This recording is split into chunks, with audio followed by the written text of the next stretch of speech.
Heart packs. இந்த hard பேக்ஸில் பார்த்தீங்கன்னா நம்ம வந்து திக் லேயராக அப்ளை பண்ணி நம்ம வந்து வித்தவுட் ஸ்ட்ரிப் தான் நம்ம வந்து இது யூஸ் பண்ண போகிறோம். அந்த ப்ராடக்டே வந்து ஸ்லோவாக டைம் கொடுத்து ரிமூவ் பண்ணுறதுனால பெயின் அதிகமாக இருக்கும். அதனால இது எங்கெங்கெல்லாம் யூஸ் பண்ணுவோம்னா சென்சிட்டிவ் ஏரியாஸில் தான் நம்ம யூஸ் பண்ணுவோம், இல்லைனா ஸ்மால் ஏரியாஸில் வந்து நம்ம யூஸ் பண்ணுவோம்.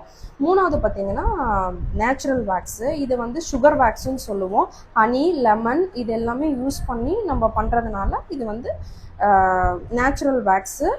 இதுலேயே பார்த்தீங்கன்னா இதையும் ஸ்ட்ரிப் யூஸ் பண்ணி தான் நம்ம வந்து பண்ணுவோம்.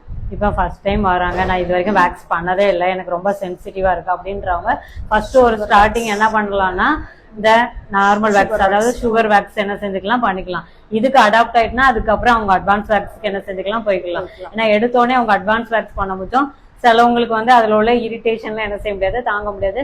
ஏன்னா வந்து அட்வான்ஸ் வேக்ஸ் எல்லாம் ரிப்பீட்டடா நம்ம அப்ளை பண்ணி என்ன செய்ய முடியாது, எடுக்க முடியாது. ஸோ ஃபர்ஸ்ட் வந்து நம்ம ஃபர்ஸ்ட் டைம் வராங்கன்னா ஹனி வேக்ஸ் ப்ரிப்பேர் பண்றதுதான் பெஸ்ட்.